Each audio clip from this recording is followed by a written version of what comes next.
Hi friends, ನಿಮ್ಮೆಲ್ಲರಿಗೂ ಕೂಡ ನಿಮ್ಮದೇ ಆಗಿರ್ತಕ್ಕಂಥ ಯೂಟ್ಯೂಬ್ ಚಾನಲ್ ಸ್ಟಡಿ ವಿತ್ ಪರಶುರಾಮ್ಗೆ ಸ್ವಾಗತ ಅಂತ ಹೇಳ್ತಾ 2 ಏಪ್ರಿಲ್ 2026ಕ್ಕೆ ನಡೀತಕ್ಕಂಥ SSLC ಸಮಾಜ ವಿಜ್ಞಾನದ ವಾರ್ಷಿಕ ಪರೀಕ್ಷೆಗಾಗಿ ಮಂಡಳಿಯವರು ಅಪ್ಲೋಡ್ ಮಾಡಿರ್ತಕ್ಕಂಥ 4th ಸೆಟ್ನ ಮಾಡೆಲ್ ಕ್ವಶನ್ ಪೇಪರ್ ನೋಡೋಣ. ಇದಕ್ಕಿಂತ ಮುಂಚೆ ನಾನು ಪಾಸಿಂಗ್ ಪ್ಯಾಕೇಜು, ಸ್ಕೋರಿಂಗ್ ಪ್ಯಾಕೇಜು ಎಲ್ಲವನ್ನೂ ಕೂಡ ಶೇರ್ ಮಾಡಿದ್ದೀನಿ.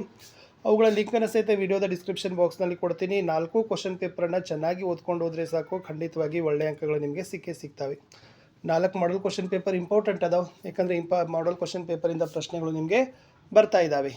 ಫಸ್ಟ್ ಒನ್ ಮಲ್ಟಿಪಲ್ ಚಾಯ್ಸ್ ಕ್ವಶನಲ್ಲಿ ಮೈಸೂರು ಸಂಸ್ಥಾನದ ರಾಜ್ಯಗೀತೆ ಕಾಯೋ ಶ್ರೀ ಗೌರಿಯನ್ನು ರಚಿಸಿದವರು ಯಾರು ಅಂತ ಕೇಳಿದರು. ಆಪ್ಷನ್ ಸಿ ಬಸಪ್ಪ ಶಾಸ್ತ್ರಿ ಅನ್ನೋದು ಸರಿಯಾದ ಉತ್ತರ ಬರ್ತದೆ. ಇನ್ನು ಪ್ರಥಮ ಮಹಾಯುದ್ಧವನ್ನು ಕೊನೆಗೊಂಡಿರ್ತಕ್ಕಂಥ ಒಪ್ಪಂದ ಅಂತ ಕೇಳಿದ್ದಾರೆ. ಸೊ ಅದು ಬಂದುಬಿಟ್ಟು ವರ್ಸೆಲ್ ಒಪ್ಪಂದ.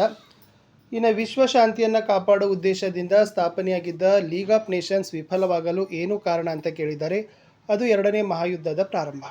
ನೆಕ್ಸ್ಟ್ ಪ್ರಶ್ನೆ, ಕರ್ನಾಟಕದ ಉತ್ತರ ಕನ್ನಡ ಜಿಲ್ಲೆಯ ಸಲ್ಯಾನಿ ಗ್ರಾಮದಲ್ಲಿ ನಡೆದಿರುವ ಪರಿಸರ ಚಳವಳಿ ಯಾವುದು ಅಂತ ಕೇಳಿದ್ದಾರೆ. ಅದು ಅಪ್ಪಿಕೋ ಚಳವಳಿ. ಇನ್ನು ಭಾರತದಲ್ಲಿ ನಿರ್ಗಮನ ಮಾನ್ಸೂನ್ ಮಾರುತಗಳ ಅವಧಿ ಎಲ್ಲಿಂದ ಎಲ್ಲಿಗೆ ಅಂತ ಕೇಳಿದರೆ ಅಕ್ಟೋಬರ್ದಿಂದ ನವೆಂಬರ್. ಮಾರ್ಗಸೂಚಿ ಅಂತಲೇ ಕರೆಯಲ್ಪಡುವ ತಂತ್ರಜ್ಞಾನ GPS ಅನ್ನೋದು ಗೊತ್ತಿರಲಿ. ಇನ್ನು ನಮ್ಮ ಸಂವಿಧಾನದ 73ನೇ ತಿದ್ದುಪಡಿ ಪ್ರಕಾರ ಸ್ಥಳೀಯ ಸರ್ಕಾರ ಪದ್ಧತಿಯಲ್ಲಿ ಜಾರಿಗೆ ತಂದಿರತಕ್ಕಂಥ ಪಂಚಾಯತ್ ರಾಜ್ ವ್ಯವಸ್ಥೆ ತಿದ್ದುಪಡಿ ಯಾವುದು ಅಂತ ಕೇಳಿದ್ದಾರೆ. ಅದು 73ನೇ ತಿದ್ದುಪಡಿ. ಅದು 3 ಹಂತಗಳನ್ನು ಹೊಂದಿದೆ. 8ನೇ ಪ್ರಶ್ನೆ, ಉದ್ಯಮಶೀಲತೆಯ ಆಂಗ್ಲ ಪದವಾದ ಎಂಟ್ರಪ್ರೆನ್ಯೂರ್ ಈ ಪದ ಯಾವ ಭಾಷೆಯಿಂದ ಬಂದಿದೆ ಅಂತ ಕೇಳಿದ್ದಾರೆ. ಸೊ ಅದು ಬಂದುಬಿಟ್ಟು ಫ್ರೆಂಚ್ ಅಂತಕ್ಕಂಥದ್ದು ಸರಿಯಾದ ಉತ್ತರವನ್ನು ನೀವು ಕೊಡಬೇಕು. ಇನ್ನು 1 ಮಾರ್ಕರ್ ಕ್ವಶನಲ್ಲಿ ಭಾರತವನ್ನು ಒಡೆದು ಆಳಲು ಬ್ರಿಟಿಷರು 1909ರ ಭಾರತೀಯ ಪರಿಷತ್ ಕಾಯ್ದೆಯನ್ನು ಹೇಗೆ ಬಳಸಿಕೊಂಡರು ಅಂತ ಕೇಳಿದ್ದಾರೆ. ಇದು ಮುಖ್ಯವಾಗಿ ಮುಸ್ಲಿಮರಿಗೆ ಪ್ರತ್ಯೇಕ ಚುನಾವಣಾ ಮತಗಟ್ಟೆ ವ್ಯವಸ್ಥೆಯನ್ನು ಜಾರಿಗೆ ತರೋದ್ರ ಮೂಲಕ ಭಾರತವನ್ನು ಒಡೆದು ಆಳಲು ಬ್ರಿಟಿಷರು 1909ರ ಭಾರತೀಯ ಪರಿಷತ್ ಕಾಯ್ದೆಯನ್ನು ಬಳಸಿಕೊಳ್ತಾರೆ. ಇನ್ನು ಹಿಟ್ಲರ್ ಗೋಬೆಲ್ಸ್ ಹೆಸರಿನ ವಿಶೇಷ ಮಂತ್ರಿಯನ್ನು ಏಕೆ ನೇಮಕ ಮಾಡಿದ ಅಂತ ಕೇಳಿದ್ದಾರೆ. ಸೊ ಜನಾಂಗೀಯ ದ್ವೇಷವನ್ನು ಪ್ರಚಾರವನ್ನು ಮಾಡಲಿಕ್ಕೆ. ಇನ್ನು ವಿಶ್ವಸಂಸ್ಥೆ ದತ್ತಿ ಸಮಿತಿ ತನ್ನ ಪ್ರಸ್ತುತತೆಯನ್ನು ಕಳೆದುಕೊಂಡಿದೆ ಏಕೆ ಅಂತ ಕೇಳಿದ್ದಾರೆ. ಏಕೆಂದರೆ ಇವತ್ತು ಯಾವೊಂದು ಭೂಪ್ರದೇಶವು ಈ ಸಮಿತಿಯ ಆಡಳಿತಕ್ಕೆ ಒಳಪಟ್ಟಿಲ್ಲ. 12ನೇ ಪ್ರಶ್ನೆ, ಪೂರ್ವಾಗ್ರಹವನ್ನು ವ್ಯಾಖ್ಯಾನಿಸಿರಿ. ಉತ್ತರ, ಒಬ್ಬ ವ್ಯಕ್ತಿ ಅಥವಾ ಒಂದು ಸಮೂಹದವರ ಬಗ್ಗೆ ಹೊಂದಿರಬಹುದಾದ ಪೂರ್ವ ನಿರ್ಧಾರಿತ ಮನೋಭಾವನೆಯನ್ನು ನಾವೇನಂತೀವಪ್ಪ ಅಂದ್ರೆ ಪೂರ್ವಾಗ್ರಹ ಅಂತ ಕರಿತೀವಿ. 13ನೇ ಪ್ರಶ್ನೆ, MRPL ವಿರುದ್ಧ ಚಳವಳಿಯನ್ನು ಏಕೆ ಹಮ್ಮಿಕೊಂಡರು. ತೈಲ ಕಾರ್ಯಾಗಾರದಿಂದ ಹೊರಬರುವ ರಾಸಾಯನಿಕ ಅಂಶಗಳಾದ ಪರಿಸರ ನಾಶವಾಗುತ್ತಿದೆ ಎಂದು ತಿಳಿದು MRPL ವಿರುದ್ಧ ಚಳವಳಿಯನ್ನು ಹಮ್ಮಿಕೊಂಡರು. ಇನ್ನು ಮುಂಬೈಯನ್ನು ಭಾರತದ ಮ್ಯಾಂಚೆಸ್ಟರ್ ಅಂತ ಕರೀತಾರೆ ಏಕೆ ಅಂತ ಕೇಳಿದ್ದಾರೆ. ಬಿಕಾಸ್ ಭಾರತದಲ್ಲಿ ಅತಿ ಹೆಚ್ಚು ಹತ್ತಿ ಗಿರಣಿ ಅದು ಮುಂಬೈಯಲ್ಲೇ ಇರೋದ್ರಿಂದ. ಇನ್ನು ಭಾರತೀಯ ರಿಸರ್ವ್ ಬ್ಯಾಂಕನ್ನು ಬ್ಯಾಂಕುಗಳ ಬ್ಯಾಂಕ್ ಅಂತ ಏಕೆ ಕರೀತಾರೆ ಅಂತ ಕೇಳಿದ್ದಾರೆ. ಇದು ಬ್ಯಾಂಕುಗಳ ಎಲ್ಲ ಚಟುವಟಿಕೆಗಳನ್ನು ನಿಯಂತ್ರಣ ಮಾಡ್ತಕ್ಕಂಥ ಕೆಲಸವನ್ನು ಮಾಡ್ತದೆ. ಇನ್ನು ಕೇಂದ್ರ ಸರ್ಕಾರದ ಮುಂಗಡ ಪತ್ರವನ್ನು ಲೋಕಸಭೆಯಲ್ಲಿ ಯಾರು ಮಂಡಿಸ್ತಾರೆ ಅಂತ ಕೇಳಿದರೆ ಅದು ಕೇಂದ್ರ ಹಣಕಾಸು ಸಚಿವರು ಅನ್ನೋದು ಸರಿಯಾದ ಉತ್ತರವನ್ನು ಕೊಡಬೇಕು. 2 ಮಾರ್ಕರ್ ಕ್ವಶನ್. ಸೊ ಸಾರ್ವಜನಿಕ ಆಡಳಿತದ ಉಪಯೋಗ ಕೇಳಿದ್ದಾರೆ. ಅದು ಮಾನವನ ಸರ್ವಾಂಗೀಣ ಅಭಿವೃದ್ಧಿಗೆ ಸಹಾಯಕವಾಗಿದೆ, ಸಾರ್ವಜನಿಕ ಹಿತಾಸಕ್ತಿ ಕಾಪಾಡ್ತದೆ, ಸರ್ಕಾರದ ಆಧಾರದ ಸ್ತಂಭ, ಸಾಮಾಜಿಕ ಜವಾಬ್ದಾರಿ, ಸಾರ್ವಜನಿಕ ಆಡಳಿತದ ಹೃದಯ, ಕಾನೂನು ನೀತಿಗಳ ಅನುಷ್ಠಾನ. ಇನ್ನು ವಿಶ್ವಸಂಸ್ಥೆಯ ಭದ್ರತಾ ಮಂಡಳಿಯ ಖಾಯಂ ಸದಸ್ಯ ರಾಷ್ಟ್ರಗಳು ಅಂತ ಕೇಳಿದ್ದಾರೆ. ಅದು ಅಮೆರಿಕ ಸಂಯುಕ್ತ ಸಂಸ್ಥಾನ, ರಷ್ಯಾ, ಯುನೈಟೆಡ್ ಕಿಂಗ್ಡಮ್, ಫ್ರಾನ್ಸ್ ಮತ್ತು ಚೀನಾ ಅನ್ನೋದು ಉತ್ತರ. ಇನ್ನು ಶಾಸನಾತ್ಮಕ ಕ್ರಮಗಳ ಹೊರತಾಗಿಯೂ ವರದಕ್ಷಿಣೆಯನ್ನು ಹೇಗೆ ನಿಯಂತ್ರಿಸಬಹುದು ಅಂತ ಕೇಳಿದ್ದಾರೆ. ಜನಜಾಗೃತಿಗಳ ಮೂಲಕ, ಅಂತರ್ಜಾತಿ ವಿವಾಹದ ಮೂಲಕ, ಆಧುನಿಕ ಪ್ರಚಾರದ ಮಾಧ್ಯಮ, ಸ್ವಯಂ ಸೇವಾ ಸಂಘಟನೆಗಳು, ಮಹಿಳಾ ಸಂಘಟನೆಗಳಿಗೆ ಪ್ರೋತ್ಸಾಹವನ್ನು ಕೊಡೋದು. ನೆಕ್ಸ್ಟ್ ಒನ್, ಸಾಮಾಜಿಕ ಸ್ತರ ವಿನ್ಯಾಸ ಹೇಗೆ ರೂಪುಗೊಂಡಿದೆ ಅಂತ ಕೇಳಿದ್ದಾರೆ. ಅದು ಆದಾಯ, ಶಿಕ್ಷಣ, ಉದ್ಯೋಗ, ಬುದ್ಧಿಶಕ್ತಿ, ತಾರತಮ್ಯ, ಲಿಂಗ ತಾರತಮ್ಯ, ಜಾತಿ ತಾರತಮ್ಯ, ಪ್ರಾದೇಶಿಕ ತಾರತಮ್ಯ, ಬಡವ ಬಲ್ಲಿದ, ತಿರಸ್ಕಾರ, ಅಗೌರವ ಮತ್ತು ದ್ವೇಷ ಇವೆಲ್ಲವುಗಳ ಆಧಾರದ ಮೇಲೆ ಅದು ರೂಪುಗೊಂಡಿದೆ. ಇನ್ನು ದತ್ತು ಮಕ್ಕಳಿಗೆ ಹಕ್ಕಿಲ್ಲ ನೀತಿ ಭಾರತದಲ್ಲಿ ಬ್ರಿಟಿಷ್ ಸರ್ಕಾರದ ವಿಸ್ತರಣೆಗೆ ಹೇಗೆ ಸಹಾಯ ಮಾಡಿತು. ಇದು ಯಾವುದೇ ಭಾರತೀಯ ರಾಜ ಮಕ್ಕಳಿಲ್ಲದೆ ಸತ್ತರೆ ಅವನ ದತ್ತುಪುತ್ರನಿಗೆ ಉತ್ತರಾಧಿಕಾರತ್ವದ ಹಕ್ಕಿರಲಿಲ್ಲ ಅಂತ ರಾಜ್ಯವನ್ನು ಬ್ರಿಟಿಷ್ ಸಾಮ್ರಾಜ್ಯದಲ್ಲಿ ಸೇರಿಸಿಕೊಂಡರು. So for example Satara, Jaipur, Sambalpur, Udaipur, Jhansi, ನಾಗ್ಪುರ್ಗಳು ಬ್ರಿಟಿಷರ ವಶವಾಗಿ ಹೋಗ್ತವೆ. ಇನ್ನು ಸ್ವಾತಂತ್ರ್ಯ ನಂತರದಲ್ಲಿ ಭಾರತ ಎದುರಿಸಿದ ಸಮಸ್ಯೆಗಳು, ಅದು ನಿರಾಶ್ರಿತರ ಸಮಸ್ಯೆ ಆಗಿರ್ಬೋದು, ಕೋಮು ಗಲಭೆಗಳಾಗಿರ್ಬೋದು, ಸರ್ಕಾರದ ರಚನೆ, ದೇಶೀಯ ಸಂಸ್ಥಾನಗಳ ವಿಲೀನೀಕರಣ, ಆಹಾರ ಉತ್ಪಾದನೆ, ಕೃಷಿ ಕೈಗಾರಿಕೆ ಅಭಿವೃದ್ಧಿ, ಕೋಮುವಾದ ಮತ್ತು ಪ್ರಾದೇಶಿಕವಾದ. ಇನ್ನು ಮಳೆ ನೀರು ಕೊಯ್ಲಿನ ವಿಧಗಳಾವುವು ಅಂತ ಕೇಳಿದರು. ಸೊ ಫಸ್ಟ್ ಒನ್, ಮಳೆ ಬಿದ್ದ ಸ್ಥಳದಲ್ಲಿ ನೀರನ್ನು ಸಂಗ್ರಹಿಸೋದು, ಮಳೆ ಬಿದ್ದ ನಂತರ ಹರಿಯುವ ನೀರನ್ನು ಸಂಗ್ರಹಿಸೋದು. ಇನ್ನು ತೋಟಗಾರಿಕೆ ಮತ್ತು ಪುಷ್ಪ ಬೇಸಾಯಗಳು ರೈತರ ಅಭಿವೃದ್ಧಿಗೆ ಸಹಾಯ ಮಾಡಿದೆ, ಸಮರ್ಥಿಸಿರಿ. ಇವು ಹೆಚ್ಚು ವಾಣಿಜ್ಯ ಮಾದರಿಯ ಬೆಳೆಗಳಾಗಿದ್ದಾವೆ. ಅಲ್ಪಾವಧಿಯ ಬೆಳೆಗಳು. ಸರ್ಕಾರ ಹೆಚ್ಚು ಪ್ರಾಮುಖ್ಯತೆ ನೀಡಿದೆ, ಅಪಾರ ಪ್ರಗತಿ ಸಾಧಿಸಿದೆ, ರೈತರ ಆದಾಯ ವೃದ್ಧಿಸಲಿಕ್ಕೆ ಸಹಾಯವನ್ನು ಮಾಡಿದೆ. ಇನ್ನು ಹಸಿರು ಕ್ರಾಂತಿ ಹಲವಾರು ಅಂಶಗಳಿಂದ ಪ್ರಭಾವಿತವಾಗಿತ್ತು, ಸಮರ್ಥಿಸಿರಿ. ಹೌದು, ಇದು ತೀವ್ರ ಬರಗಾಲ, ಆಹಾರ ಧಾನ್ಯಗಳ ಕೊರತೆ, ಹೆಚ್ಚುವರಿ ಇಳುವರಿ ಕೊಡುವ ಬೀಜಗಳು, ರಾಸಾಯನಿಕ ಗೊಬ್ಬರಗಳ ಬಳಕೆ, ಕ್ರಿಮಿನಾಶಕದ ಬಳಕೆ, ನೀರಾವರಿ ಸೌಲಭ್ಯದ ಬಳಕೆ, ಸಹಾಯಧನದ ವ್ಯವಸ್ಥೆ, ಕಡಿಮೆ ಬಡ್ಡಿ ದರದಲ್ಲಿ ಸಾಲ ಮತ್ತು ಉಗ್ರಾಣದ ವ್ಯವಸ್ಥೆ ಅಂತ ಬರೆದ್ರೆ ಸಾಕು. ಇನ್ನು ಗ್ರಾಹಕ ಸಂರಕ್ಷಣಾ ಕಾಯ್ದೆ ಗ್ರಾಹಕರ ಹಿತರಕ್ಷೆಯನ್ನು ಹೇಗೆ ಮಾಡ್ತದೆ? ಒಂದನೇದು, ಗ್ರಾಹಕ ಸಂರಕ್ಷಣಾ ಕಾಯ್ದೆ ಸುರಕ್ಷತೆ ಮತ್ತು ಗುಣಮಟ್ಟಕ್ಕೆ ಮೊದಲ ಪ್ರಾಶಸ್ತ್ಯ ಕೊಡುತ್ತದೆ. ಅಪಾಯಕಾರಿ ವಸ್ತುಗಳ ತಯಾರಿಕೆ ಮತ್ತು ಮಾರಾಟವನ್ನು ತಪ್ಪಿಸ್ತದೆ. ಮಾರುಕಟ್ಟೆಯಲ್ಲಿ ನಡೆಯಬಹುದಾದ ಅನುಚಿತ ವ್ಯವಹಾರ ಪದ್ಧತಿಗಳನ್ನು ತಡೆಗಟ್ತದೆ. ಗುಣಮಟ್ಟ, ಅಳತೆ, ತೂಕ ಇತ್ಯಾದಿಗಳ ಮೇಲೆ ನಿಗಾ ಇಡ್ತಕ್ಕಂಥ ಕೆಲಸವನ್ನು ಮಾಡ್ತದೆ. ಆಮೇಲೆ ಬಳಕೆದಾರನು ತಾವು ಖರೀದಿಸುವ ವಸ್ತು ಮತ್ತು ಸೇವೆಗಳಿಂದ ತೊಂದರೆಗೆ ಒಳಗಾದಲ್ಲಿ ಸೂಕ್ತ ಪರಿಹಾರ ಕೊಡ್ತದೆ. ಗ್ರಾಹಕ ಶಿಕ್ಷಣ ಕುರಿತು ಜನರಲ್ಲಿ ಜಾಗೃತಿ, ಸರಕುಗಳ ಆಯ್ಕೆಯ ಹಕ್ಕು, ಸರಕುಗಳ ಬಗ್ಗೆ ಮಾಹಿತಿ ಹಕ್ಕು, ಗ್ರಾಹಕ ಶೋಷಣೆ ವಿರುದ್ಧದ ಹಕ್ಕು, ಮೋಸ ವಂಚನೆಯ ವಿರುದ್ಧದ ಹಕ್ಕು. 3 ಅಂಕದ ಪ್ರಶ್ನೆ ಇತ್ತು. ಭಾರತಕ್ಕೆ ಹೊಸ ಜಲಮಾರ್ಗ ಕಂಡುಹಿಡಿಯಲು ಕಾರಣವಾದ ಅಂಶಗಳು. ಒಂದನೇದು, ಟರ್ಕರು ಕಾನ್ಸ್ಟಾಂಟಿನೋಪಲ್ ನಗರವನ್ನು ವಶಪಡಿಸಿಕೊಂಡರು. ಎಲ್ಲ ವ್ಯಾಪಾರ ಮಾರ್ಗಗಳು ಟರ್ಕರ ನಿಯಂತ್ರಣಕ್ಕೆ ಒಳಪಟ್ಟವು. ಅವರು ವ್ಯಾಪಾರದ ಮೇಲೆ ತೀವ್ರತರವಾದ ತೆರಿಗೆಗಳನ್ನು ವಿಧಿಸಿದರು. ಇದರಿಂದ ವರ್ತಕರಿಗೆ ವ್ಯಾಪಾರದ ಲಾಭದಾಯಕವಾಗಲಿಲ್ಲ. ಯುರೋಪಿನ ರಾಜರು ನಾವಿಕರಿಗೆ ನೀಡಿದ ಪ್ರೋತ್ಸಾಹ, ದಿಕ್ಸೂಚಿ, ಆಸ್ಟ್ರೋಲೋಬ್ ಮತ್ತು ಸಿಡಿಮದ್ದುಗಳ ಆವಿಷ್ಕಾರ. ಇನ್ನು ಬ್ರಿಟಿಷರ ಭೂಕಂದಾಯ ನೀತಿಯಿಂದ ರೈತರ ಮೇಲಾದ ಪರಿಣಾಮಗಳು. ಇಲ್ಲಿ ಹೊಸ ಜಮೀನ್ದಾರ್ ವರ್ಗ ಸೃಷ್ಟಿಯಾಗ್ತದೆ. ರೈತರು ವಿವಿಧ ಬಗೆಯ ಸಂಕಷ್ಟಕ್ಕೆ ಒಳಗಾಗ್ತಾರೆ. ಭೂಮಿ ಮಾರಾಟದ ವಸ್ತು, ಆಮೇಲೆ ಭೂಮಿಯನ್ನು ಪರಭಾರೆ ಆಗ್ತದೆ. ಕೃಷಿ ಕ್ಷೇತ್ರ ವಾಣಿಜ್ಯೀಕರಣ, ಹಣದ ಲೇವಾದೇವಿಗಾರರು ಬಲಿಷ್ಠರಾಗ್ತಾರೆ. ರೈತರು ಸಾಲದಲ್ಲೇ ಹುಟ್ಟಿ ಸಾಲದಲ್ಲಿನೇ ಸಾಯುವಂಥ ಪರಿಸ್ಥಿತಿ ಆಗ್ತದೆ. ಇನ್ನು ಅರಣ್ಯಗಳು ನಮಗೆ ಮತ್ತು ಪರಿಸರಕ್ಕೆ ಅತ್ಯಂತ ಉಪಯುಕ್ತವಾಗಿವೆ. ಹೇಗೆ? ಹೌದು, ಶುದ್ಧ ವಾಯು, ಆಹಾರ ಮತ್ತು ಮೇವನ್ನು ಕೊಡ್ತಾವ. ಉತ್ತಮ ಮಳೆ ತರಲು ಸಹಾಯ ಮಾಡಿದಾವ. ಮಣ್ಣಿನ ಸವೆತದ ನಿಯಂತ್ರಣ, ಪ್ರಾಣಿ ಪಕ್ಷಿಗಳಿಗೆ ಆಶ್ರಯದ ತಾಣ, ಔಷಧೀಯ ಸಸ್ಯಗಳ ಆಗರ, ಪ್ರವಾಸಿಗರ ಆಕರ್ಷಣೆ, ಉದ್ಯೋಗಾವಕಾಶಗಳನ್ನು ಒದಗಿಸ್ತಾವ. ಇನ್ನು ದೂರ ಸಂವೇದಿ ತಂತ್ರಜ್ಞಾನ ಇಂದು ಅತಿ ಅವಶ್ಯಕವಾಗಿದೆ. ಹೇಗೆ? ಹೌದು, ಇದರಿಂದ ಪಡಿತಕ್ಕಂಥ ಮಾಹಿತಿಯನ್ನು ಸುಲಭವಾಗಿ ಕಂಪ್ಯೂಟರಿಂದ ವಿಶ್ಲೇಷಣೆ ಮಾಡ್ಬೋದು. ಕಡಿಮೆ ವೆಚ್ಚದ ಮಾಹಿತಿ ಸಂಗ್ರಹಣೆ ವಿಧಾನ, ಹವಾಮಾನ ವೈಪರೀತ್ಯರಿಂದಲೂ ಚಿತ್ರ ಪಡಿಬೋದು. ನೈಸರ್ಗಿಕ ವಿಕೋಪಗಳ ಪ್ರಭಾವದ ಪ್ರದೇಶ ಹಾಗೂ ಅನಾಹುತಗಳ ತೀವ್ರತೆಯ ಅಧ್ಯಯನಕ್ಕೆ ಸಹಾಯವನ್ನು ಮಾಡ್ತದೆ. ಭೂಬಳಕೆ, ಅರಣ್ಯ, ಜಲರಾಶಿ, ವಸತಿ, ಬೆಳೆ ಹಂಚಿಕೆ, ನೈಸರ್ಗಿಕ ಸಂಪನ್ಮೂಲದ ಸಂಶ್ಲೇಷಣೆ ಅಗತ್ಯ. ಇನ್ನು ಗ್ರಾಮೀಣ ಭಾರತದಲ್ಲಿ ಆರ್ಥಿಕ ಪರಿಸ್ಥಿತಿ ಹೇಗಿದೆ?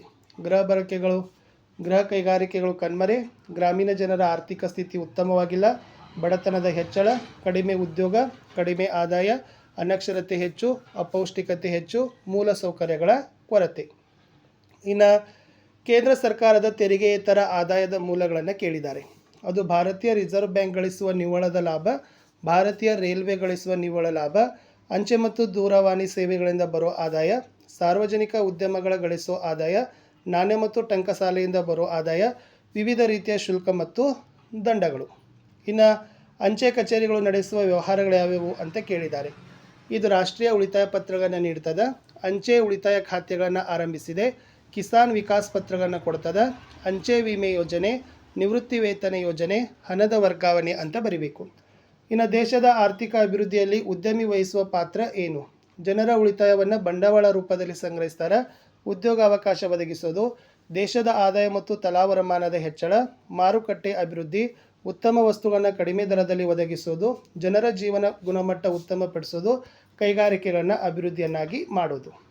ಇನ್ನು ಶ್ರೀ ನಾರಾಯಣ ಗುರು ಧರ್ಮ ಪರಿಪಾಲನಾ ಯೋಗಂ ಚಳವಳಿಯ ಕಾರ್ಯಗಳು ಅಥವಾ ಸುಧಾರಣೆ ಕೆಲಸಗಳು.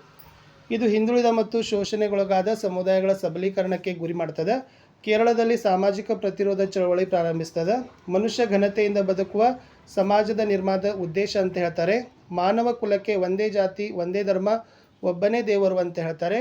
ಕೆಳ ಸಮುದಾಯಗಳಿಗೆ ಪ್ರವೇಶ ನಿರಾಕರಿಸ್ತಕ್ಕಂಥ ದೇವಾಲಯಗಳಿಗೆ ಪರ್ಯಾಯ ದೇವಾಲಯ ಕಟ್ತಾರೆ. ವೈಕಂ ಸತ್ಯಾಗ್ರಹ ಎಂಬ ದೇವಾಲಯ ಪ್ರವೇಶ ಚಳವಳಿ ನಡೆಸ್ತಾರೆ. ಗುರುವಾಯೂರು ದೇವಾಲಯ ಪ್ರವೇಶ ಚಳವಳಿ ಮತ್ತೊಂದು ಘಟನೆ. ಇಷ್ಟು ಬರೆದ್ರೆ ಸಾಕು. ಇನ್ನು 1857ರ ದಂಗೆ ವಿಫಲತೆಗೆ ಕಾರಣ.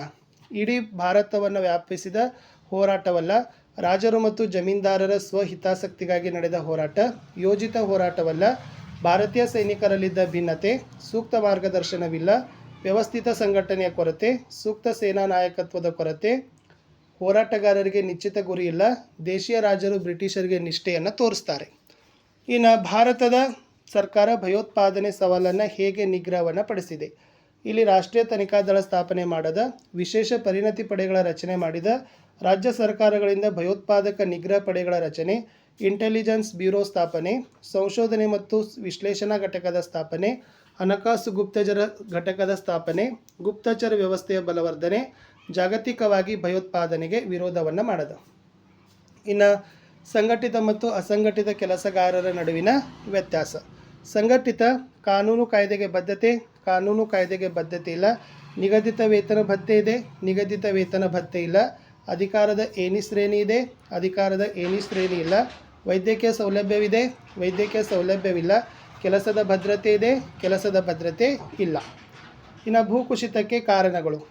ಫಸ್ಟ್ ಒನ್ ಬರಿಬೇಕು. ಪರ್ವತಗಳಲ್ಲಿ ಹರಿಯುವ ನೀರು, ಸಮುದ್ರ ತೀರಗಳಲ್ಲಿ ಅಲೆಗಳು ಭೂಮಿಯನ್ನು ಕೊರೆಯೋದು, ಪರ್ವತ ವಲಯಗಳಲ್ಲಿ ರಸ್ತೆ, ರೈಲು ಮಾರ್ಗ, ಕಾಲುವೆಗಳ ನಿರ್ಮಾಣ ಮಾಡೋದು, ಸಡಿಲವಾದ ಮಣ್ಣಿನ ಪದರು, ಗಣಿಗಾರಿಕೆ, ಅರಣ್ಯದ ನಾಶ, ಕಡಿದಾದ ಇಳಿಜಾರಿನಲ್ಲಿ ಉಳುಮೆಯನ್ನು ಮಾಡೋದು. ಇನ್ನು ಭಾರತದ ಸ್ವಾತಂತ್ರ್ಯ ಹೋರಾಟದಲ್ಲಿ ಬುಡಕಟ್ಟು ದಂಗೆಗಳ ಪಾತ್ರ ಅಂತ ಕೇಳಿದ್ದಾರೆ.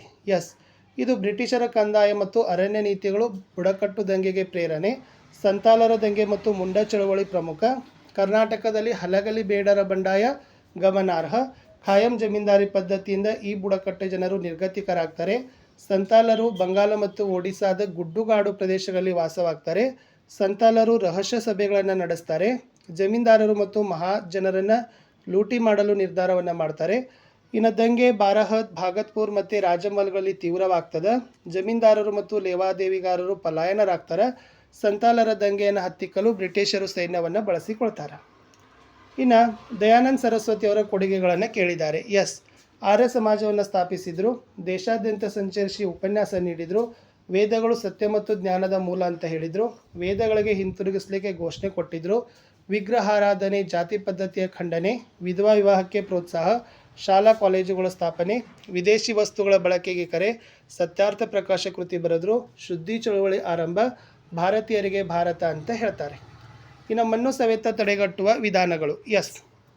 ಇಳಿಜಾರಿಗೆ ಅಡ್ಡಲಾಗಿ ಉಳುಮೆ ಮಾಡೋದು, ಅಡ್ಡಬದು ನಿರ್ಮಾಣ ಮಾಡೋದು, ಹಂತ ಹಂತವಾಗಿ ವ್ಯವಸಾಯ ಕ್ಷೇತ್ರಗಳ ನಿರ್ಮಾಣ ಮಾಡೋದು, ಅರಣ್ಯ ನಾಶದ ತಡೆಗಟ್ಟೋದು, ಅರಣ್ಯಗಳ ಬೆಳವಣಿಗೆ ಪ್ರೋತ್ಸಾಹ, ಅತಿಯಾಗಿ ಮೇಯಿಸುವುದನ್ನು ನಿಯಂತ್ರಿಸೋದು, ನೀರಿನ ಯೋಜಿತ ಬಳಕೆ, ಚೆಕ್ ಡ್ಯಾಮ್ಗಳ ನಿರ್ಮಾಣ.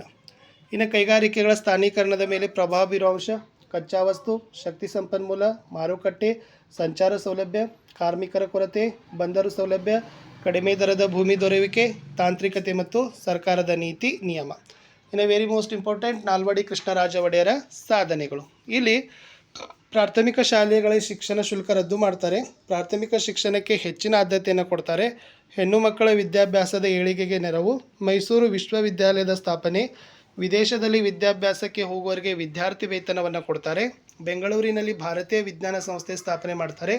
ಕಾವೇರಿ ನದಿಗೆ ಅಣೆಕಟ್ಟಿನ ನಿರ್ಮಾಣ, ಹೊಸ ರೈಲು ಮಾರ್ಗ ನಿರ್ಮಾಣ, ಸಣ್ಣ ಮತ್ತು ದೊಡ್ಡ ಪ್ರಮಾಣದ ಕೈಗಾರಿಕೆಗಳ ಸ್ಥಾಪನೆ ಮಾಡ್ತಾರೆ. ಆಮೇಲೆ ಭದ್ರಾವತಿ ಕಬ್ಬಿಣ ಮತ್ತು ಉಕ್ಕಿನ ಕಾರ್ಖಾನೆ, ಸಿಮೆಂಟ್ ಕಾರ್ಖಾನೆ, ಕಾಗದ ಕಾರ್ಖಾನೆಗಳ ಸ್ಥಾಪನೆ. ಬೆಳಗೊಳದಲ್ಲಿ ರಾಸಾಯನಿಕ ಗೊಬ್ಬರದ ಕಾರ್ಖಾನೆ ಸ್ಥಾಪನೆ. ಮಂಡ್ಯ ಸಕ್ಕರೆ ಕಾರ್ಖಾನೆ, ಬೆಂಗಳೂರು ಸಾಬೂನು ಕಾರ್ಖಾನೆ, ನ್ಯಾಯ ವಿಧಾಯಕ ಸಭೆಯ ರಚನೆ. ಇನ್ನು ಭ್ರಷ್ಟಾಚಾರ ನಿಯಂತ್ರಣದ ಕ್ರಮಗಳು.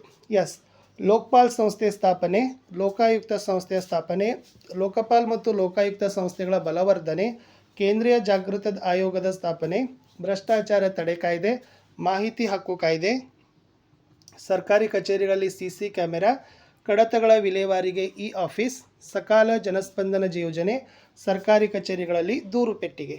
ಇನ್ನು ಭಾರತದ ನಕ್ಷೆಯಲ್ಲಿ ಇಲ್ಲಿ ಗುರುತಿಸಿದ್ದಾರೆ ಆಲ್ರೆಡಿ.